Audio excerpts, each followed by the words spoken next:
할렐루야. 오른손 다 되십니다. 평생을 사는 동안에 육신은 건강하고 영은 성령 충만하시기를 주님의 이름으로 축복합니다.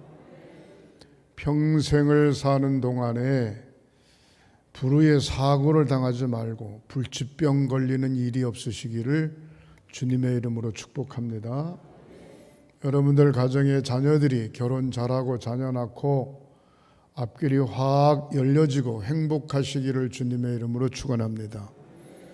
교회에서 선교에 속해 각 기관과 부서 목사의 목회길에 좋은 협력자들이 되시기를 주님의 이름으로 축원합니다. 사람들이 모인 곳에 어느 곳에 가든지 칭찬받고 존경받고 사시기를 주님의 이름으로 축원합니다. 아브라함의 후손처럼 자자손손이 잘 되시기를 주님의 이름으로 축원합니다. 코로나19 지혜롭게 잘 이기시고 건강하시기를 주님의 이름으로 축원합니다. 따라하시겠습니다. 하나님의 소원을 이루어 드리자. 나도 반드시 전도할 수 있다.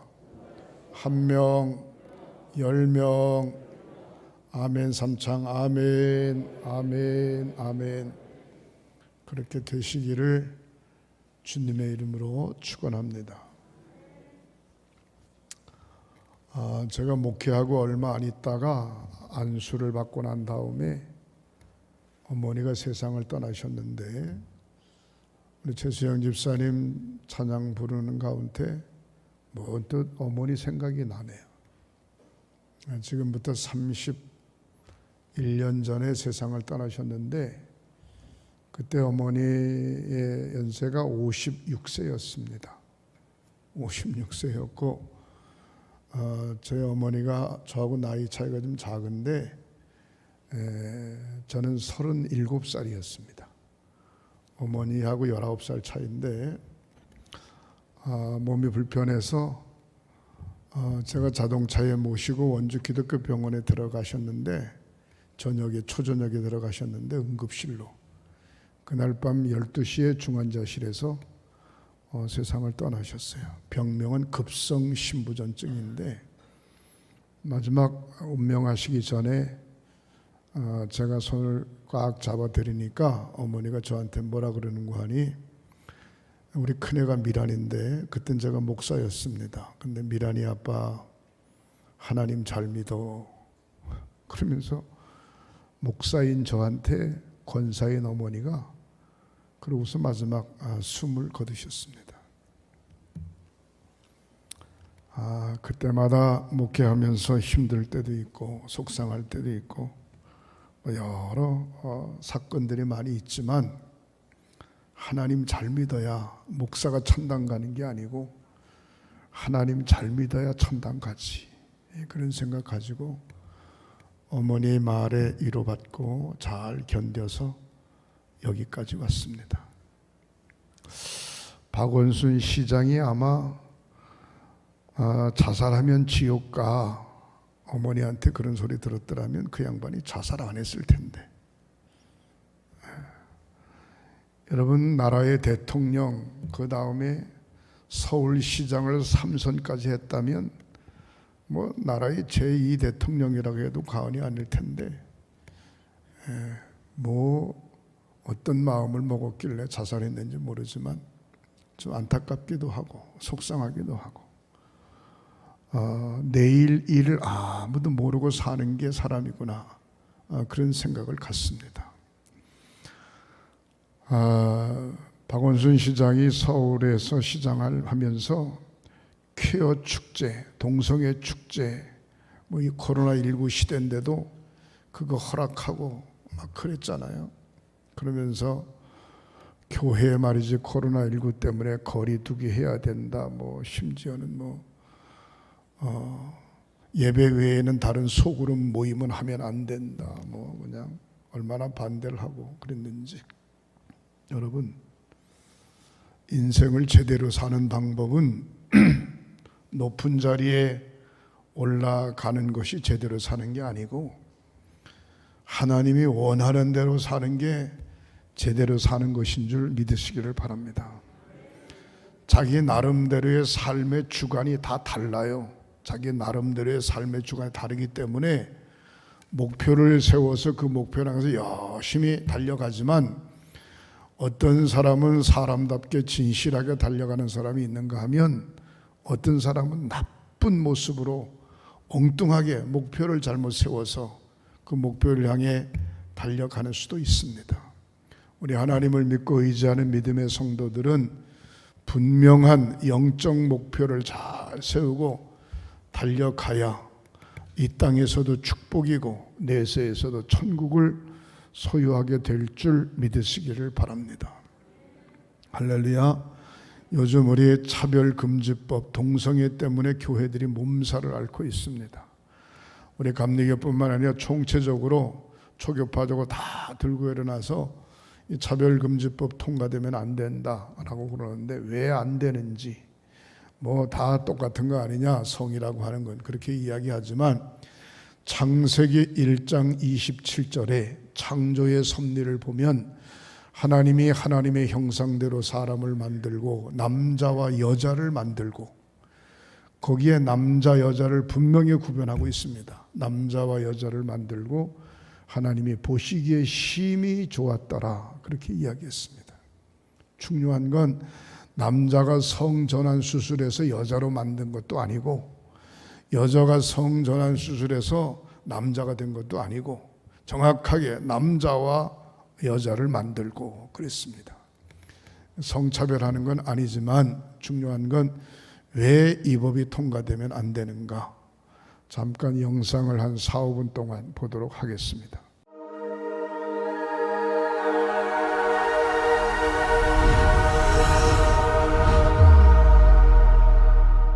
알고 계십니까? 지금 국회에 우리가 누려왔던 종교의 자유를 억압, 제한, 박탈하는 법안이 발의되었습니다. 그동안 우리나라에서 자유롭게 예배드리고 복음을 전할 수 있었던 이유는 바로 헌법이 종교의 자유를 보장해주고 있기 때문입니다. 그러나 국회에서 법률을 만들어서 국민의 자유와 권리를 제한할 수가 있는데, 차별금지법, 평등법이 바로 그러한 법률입니다. 차별금지법의 핵심은 한마디로 처벌, 즉 민형사상의 법적 책임을 지게 하는 것입니다. 형사처벌, 시정명령, 이행강제금, 2배에서 5배의 징벌적 손해배상 등 강력한 공권력으로 동성애 반대자를 처벌하는 법입니다. 우리나라는 동성애를 처벌하지 않으며 동성애에 대한 차별이 존재하지 않습니다. 게다가 이미 동성애 차별금지가 포함된 국가인권위원회법이 있음에도 불구하고 차별금지법을 제정하려는 이유는 강력한 처벌 조항을 추가하기 위함입니다. 모욕감, 수치심, 두려움 등 주관적인 감정을 근거로 해서 괴롭힘이라는 이름으로 법적 책임을 지게 하는 포괄적 차별금지법이 제정되면 윤리와 양심을 따르는 일반 국민들은 역차별을 받게 됩니다. 예를 들어 동성애의 보건적 유해성에 대한 사실을 말하거나 동성결혼에 동의하지 않으면 직장에서 징계를 받거나 차별 소송을 당하게 됩니다. 이와 같이 차별금지법은 헌법에서 보장된 국민들의 신앙과 양심, 학문과 표현의 자유를 침해하고 선량한 국민들을 범법자로 만들어버립니다. 동성애는 타고나는 것이라 어쩔 수 없지 않냐는 세간의 통념과는 달리 동성애는 선천적인 것이 아닙니다. 하버드, 캠브리지 대학 등 국제연구진은 동성애 경험이 있는 47만 7,500여 명의 유전자를 조사한 결과 동성애 유발 유전자는 없다고 사이언스지에 발표했습니다. 동성애는 성적 취향일 뿐입니다.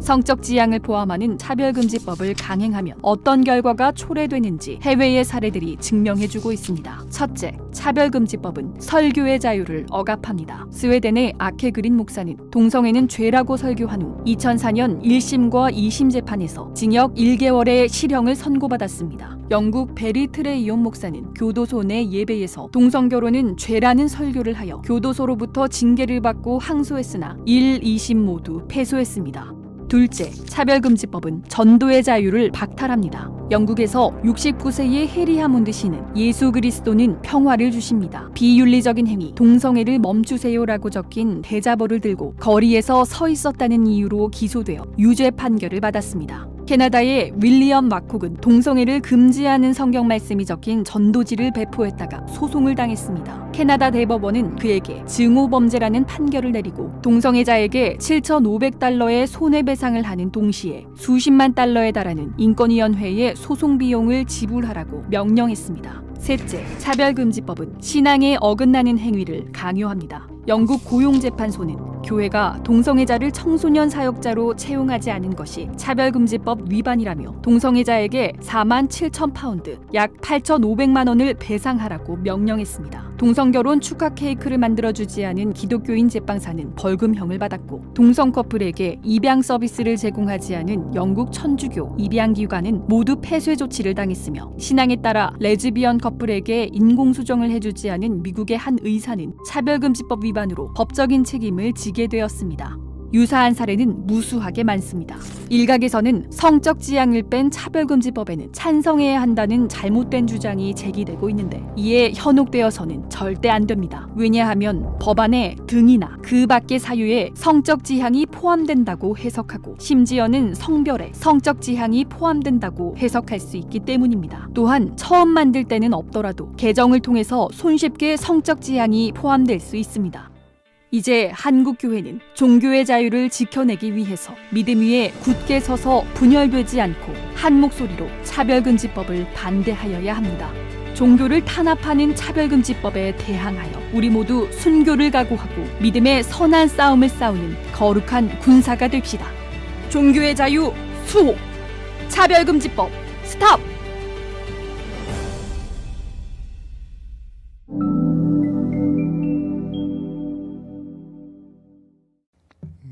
물어볼게요. 건강한 게 행복해요? 잘 사는 게 행복해요? 잘 사는 게 행복해요? 건강한 게 행복해요? 잘 살아도 건강하지 않으면 불행한 겁니다. 많은 것을 배우고 가졌어도 건강하지 않으면 불행하죠. 여러분, 건강하시기를 주님의 이름으로 축복합니다. 내가 제일 먼저 새벽기도 나가면 기도하는 내용이 세 가지가 있습니다. 첫 번째, 하나님, 우리 횡성교회 성도들을 건강함으로 축복해 주옵소서. 그 기도를 제일 먼저 합니다. 건강엔 여러 가지가 있죠. 육신적인 건강, 정신적인 건강, 생활에 대한 건강, 지적인 건강, 하여튼 어떤 이에 간에 건강하게 해 주시옵소서. 그 기도를 제일 먼저 하죠. 그다음에 두 번째, 오늘 하루도 양 목사가 하는 모든 일들이 하나님의 뜻에서 벗어나지 않도록 인도해 주시옵소서.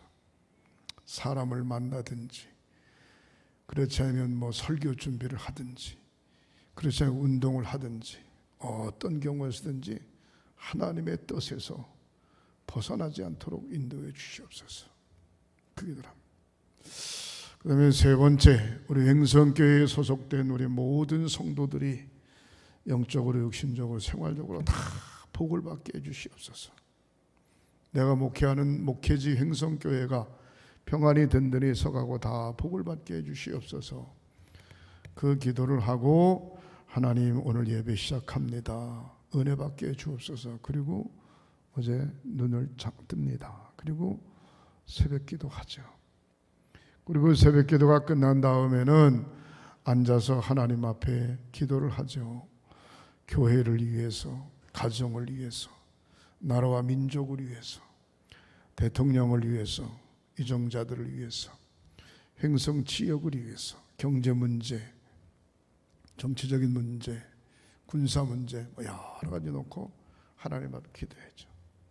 하루 종일 구체적으로 앉아서 기도해도 시간이 모자랄 텐데 그래도 묶어서 하나님 앞에 기도하고, 오늘도 하나님의 지키심이 함께할 것이다 라고 하는 확신을 가지고 하루를 시작합니다. 사랑하는 성도 여러분, 여러분들이 다 건강하시기를 주님의 이름으로 축원합니다. 육체적으로 건강하려면 여러 가지 이유가 있지만 음식을 잘 드셔야죠. 음식.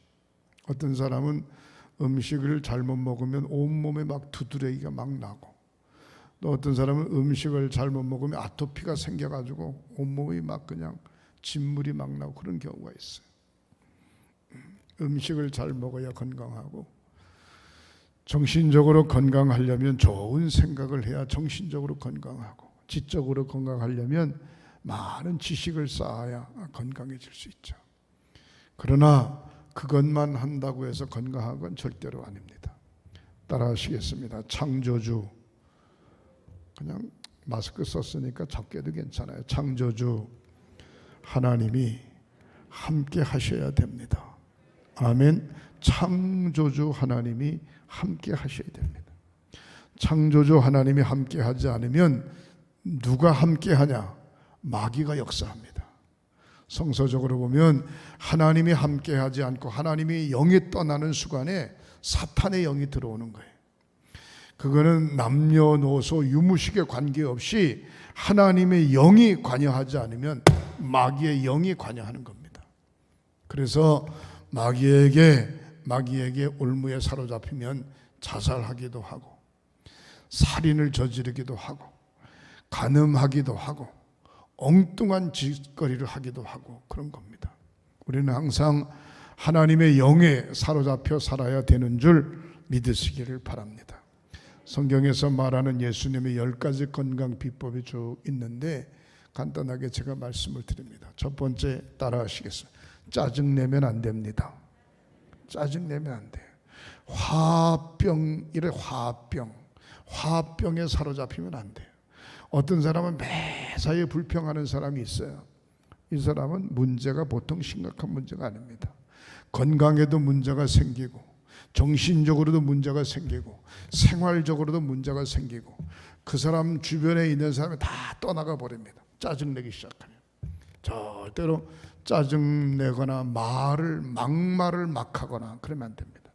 대부분 성격이 급한 사람이 쌍소리를 막 하는 경우가 있고 막말을 하는 경우가 없지 않아 있습니다. 저도 그 중에 한 사람 속한데 항상 언어를 조심해야 됩니다. 그래서 절대로 짜증을 내는 일이 없고 화를 내는 일이 없어야 되는 줄 믿으시기를 바랍니다. 제가 어머니 얘기를 잠깐 했습니다만, 어머니가 하나님 잘 믿어 그렇게 이야기를 했고, 싸우지 마라 그렇게 이야기를 했어요. 싸우지 마라. 그 싸우지 마라고 하는 얘기는 제가 하도 청소년 시절에 많이 싸워가지고 어머니 머릿속에 내가 싸우는 사람으로 아주 머릿속에 박혔나. 그리고 뻑하면 후배들을 막 패줘가지고 그냥 동생들도 저한테 많이 맞았어요. 뭐 초등학교, 중학교, 고등학교 갈 때까지 막 맞았어요. 제 동생은 저보다 20cm 더 크죠. 힘도 세고 그래요. 힘으로 안 되면 지게작치기로 막 패는 거예요. 형한테 이 새끼 어디 덤비드냐 하면서. 그러니까 엄마 생각에는 싸우는 사람으로. 그래서 하나님 잘 믿어라, 싸우지 말아라. 첫 번 결혼을 했죠. 죄송합니다. 2번 결혼한 게 아니고 첫 번 결혼이지. 결혼을 했는데 결혼한 지 한 달도 안 돼서 집에 갔잖아요. 집에 갔는데 우리 어머니는 우리 집사람한테 이렇게 묻는 거야. 얘야 괜찮냐? 아무 일 없냐? 그 얘기. 얘야 괜찮냐? 아무 일 없냐? 그 얘기는 우리 어머니는 신랑한테 안 두드려 맞냐? 이 질문이거든. 내가 안단 말이에요. 근데 우리 집사람은 난 결혼하고 그렇지 않았으니까 애기 안 섰냐? 이 얘기로 착각한 거예요. 아무 일 없는데요. 아직까지 아무 일 없대. 그러면 괜찮다. 아니 아무 일 없는데 그럼 빨리 애기 가져라 이래 정상 아니야? 근데 아무 일 없냐?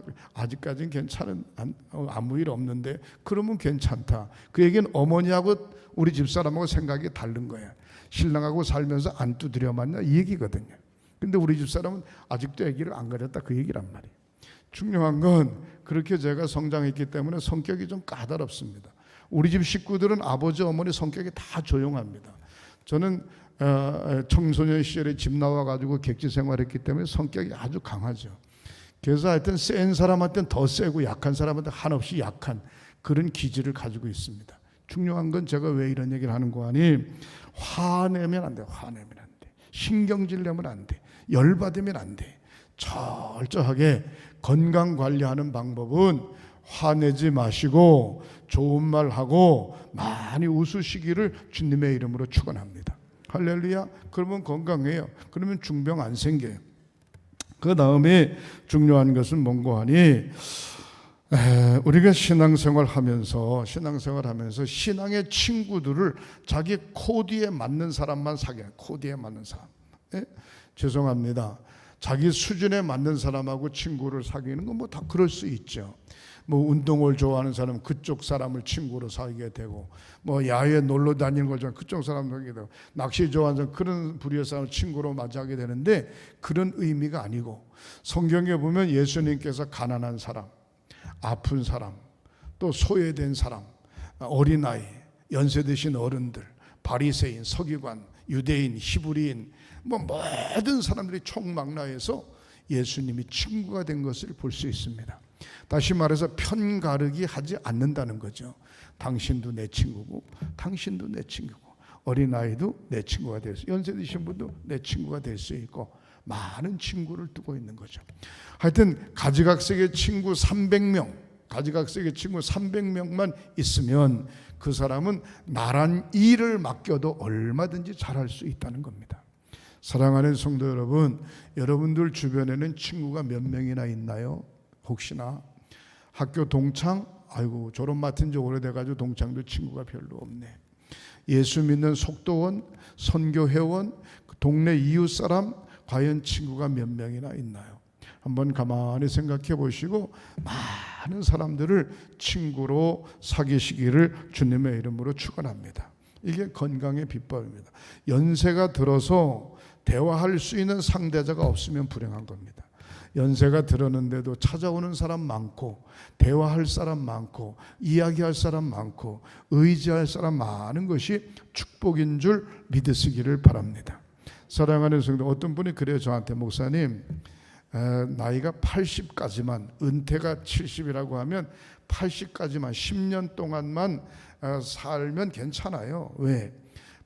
80이 넘어가면 부르는 사람도 없고 오라 그러는 사람도 없고 뭐 많이 돈 들어갈 것도 없대. 집에 맨날 앉아 있으니까. 그러니까 80까지만 살면 된대. 사랑하는 성도, 아닙니다. 주님 나라 가는 그날까지 많은 친구들이 있으면 건강하실 줄 믿으시기를 주님의 이름으로 축원합니다. 할렐루야. 건강하시기를 주님의 이름으로 축원합니다. 그 다음에 세 번째로 어린 나이와 같은 자라야만이 천국 갈 수 있다 그랬습니다. 여러분, 어린 나이와 같은 인생의 삶이 두 번 온다 그래요. 어린아이 시절, 그 다음에 연세가 들어서 일을 다 손에 놨을 때 황혼의 시절, 이게 어린아이와 같은 동심의 시대로 돌아간다는 겁니다. 욕심도 없고 꿈도 없고 뭐 악의 싸움, 질투, 시기심 이런 것도 없고 그냥 평범하게 돌아가는 거죠. 사랑하는 성도 여러분, 어린아이와 같은 마음을 갖는다.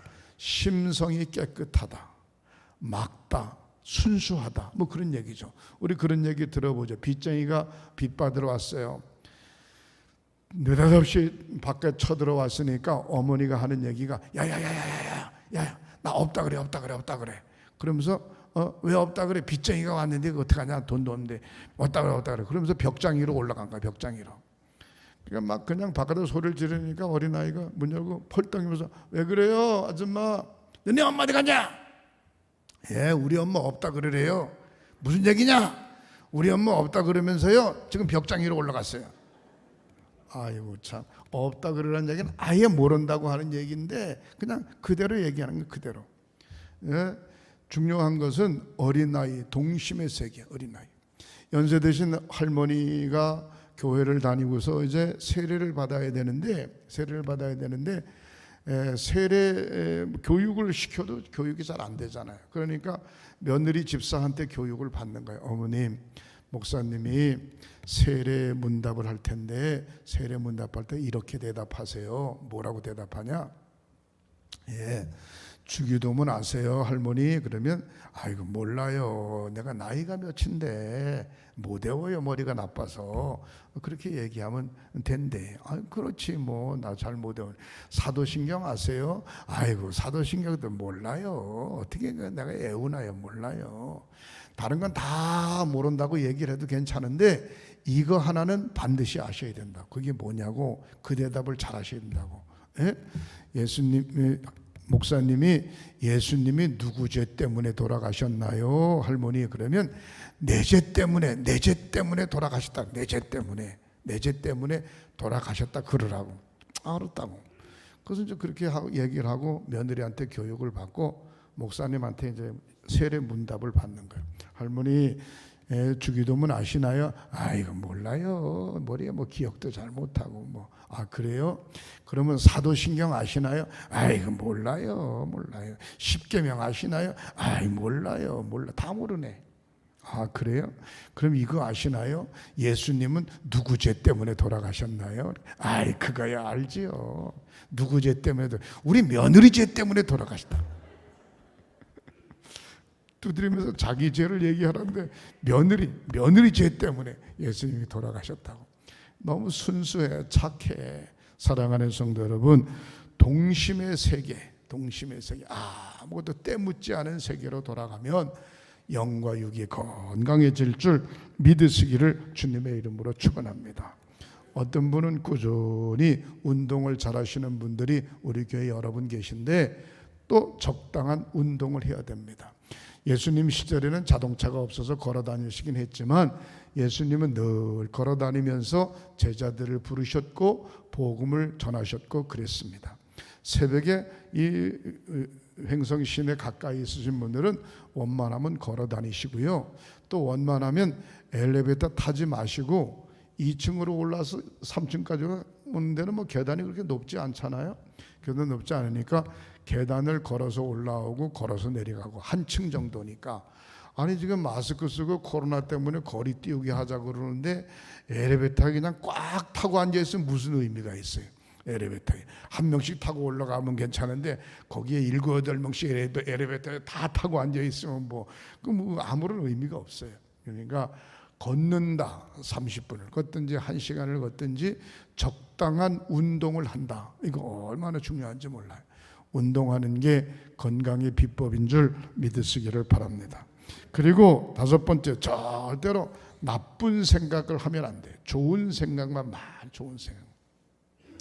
따라 하시겠습니다. 어떻게 하면 행복할까? 어떻게 하면 일이 잘 될까? 어떻게 하면 성공할까?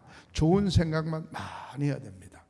1년에 한 번씩 동네에서 동네 개하죠. 대동개라 그러나 그거 하죠. 그럼 어떤 사람은 요번에 개를 하면 어떻든지 간에 동네가 발전적일 게 뭘까? 이거를 동네 사람한테 얘기도 하고 이장님한테 건의 좀 해야 되겠다. 그래가지고 좋은 생각을 많이 해가지고 가서 이장님 이건 이렇게 했으면 좋겠습니다. 이거 이렇게 하면 좋겠네요 하면서 좋게 건의하려고 좋은 쪽으로 생각하고 가는 사람이 있어요.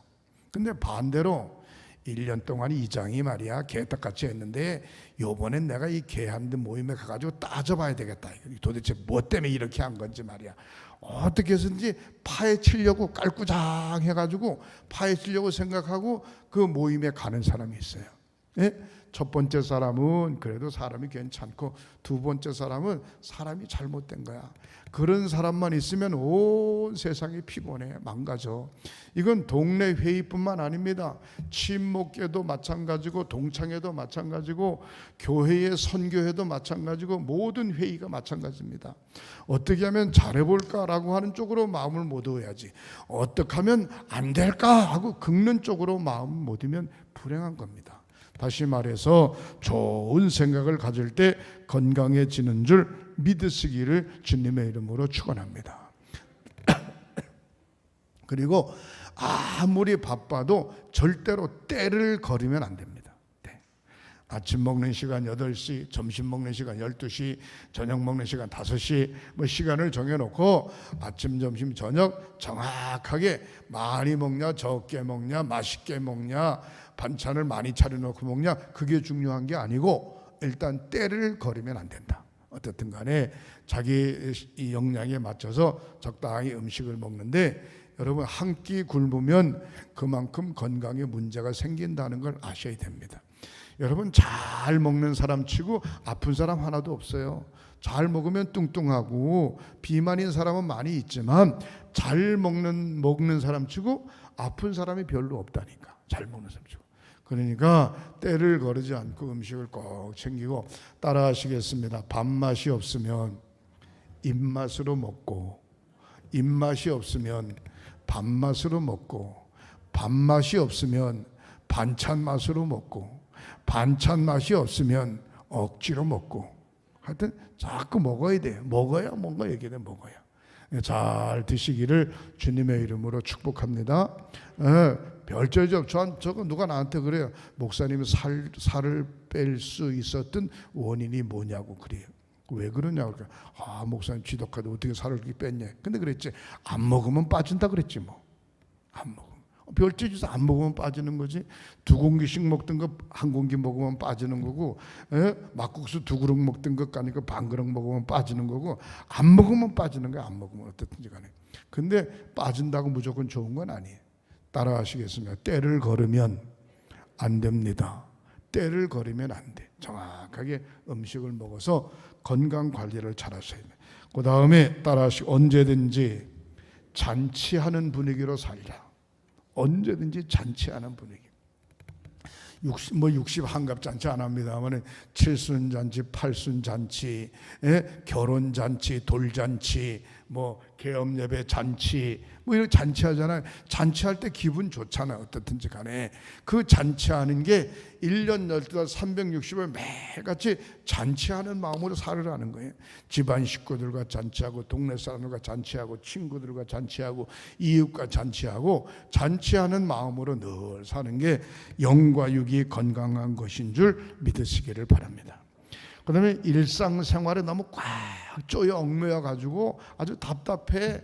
좀 심하게 말하면 숨 쉴 틈이 없네. 거기에 꽉 쪼여 있지 말고 가끔은 하루 정도 훅 밖을 나가 가지고 자기 일에서 좀 벗어나서 좀 머리를 좀 비우고 가슴을 좀 식히고 말이지, 그런 시간을 갖는 것도 대단히 중요합니다. 그 다음에 따라 하시겠습니다. 하나님의 기적을 믿어야 됩니다.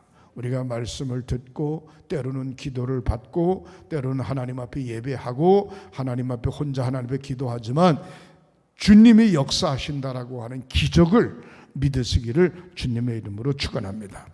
폴 사이먼이라고 하는 사람은 말하기를 지금은 기적과 신비의 시대다. 그렇게 10년이면 강산 변했는데 이제는 눈 감았다 뜨면 세상이 변하는 거예요. 제가 어저께 텔레비전을 보니까 북한의 여자아이가 나와가지고 떠드는데 이런 얘기 하더라고요. 북한에 철로를 놓는데 그냥 자갈 깔고 침묵 갖다 놓고 많은 사람들이 그냥 일일이 그냥 하는데, 한국은 철로를 놓는데 한번 쭉 지나가고 그냥 탁탁탁탁 놓고 또 어디 쭉 지나가, 자동적으로 못을 탁탁 한번 쭉 지나가니까 바로 철길이 되더라는 거야. 야, 세상에 이런 세상이 어디 있냐는 거야. 한국이 너무너무 신기하다는 거야. 대한민국이. 그렇게 이야기하는 모습을 보면서 시대가 너무너무 빨리 변하고 있어요. 이 변하는 시대에 하나님의 역사, 성령의 역사도 계속해서 끊임없이 나타나고 변하고 있는 줄 믿으시기를 주님의 이름으로 축원합니다. 마지막 10번째로 따라서 적당하게 휴식 시간을 가져야 됩니다. 여러분, 코로나 시대 때문에 맨날 휴식하는 사람도 있겠지만 월요일부터 주일까지 일주일 내내 그냥 열심히 살려고 노력하는 사람들이 있는데, 중요한 건 월요일부터 토요일까지 열심히 살고 주일날 하루만큼은 세상 없어도 하나님의 제단 앞에 나와가지고 마음 정성 드리고 마음의 휴식, 육신의 휴식, 정신의 휴식, 영적 휴식의 시간을 가져쓰기를 주님의 이름으로 축원합니다. 성공으로 가는 길은 끝까지 달려가는 것도 중요하지만 달려가다가 멈출 시기가 어디인지를 정확하게 알아야 됩니다. 무조건 쫓아가기만 하면 되는 게 아니에요. 어느 정도 달려가다가 언제 멈춰야 되냐, 그리고 저 목표가 진짜로 제대로 된 거냐 잘못된 거냐, 제대로 된 걸 보고 달려가야지 잘못된 목표를 보고 달려가면 그냥 망하는 겁니다. 중요한 건 철저하게 우린 저 천국을 향하여 목표를 세우고 믿음의 길을 달려가는 겁니다. 어떤 경우에서든지 믿음을 흔들리지 말고 오늘 본문에 있는 말씀 다 내게로 오라 내가 너희를 쉬게 하리라 말씀하신 것처럼 쉼을 얻는 축복이 있으시기를 주님의 이름으로 축원합니다. 찬송가 384장에 보면 나의 갈 길 다가도록 예수 인도하시니 내 주 안에 있는 긍휼 어찌 의심하리요. 믿음으로 사는 자는 하늘 위로 받겠네. 무슨 일을 만나든지 만사형통하리라. 무슨 일을 만나든지 만사형통하리라.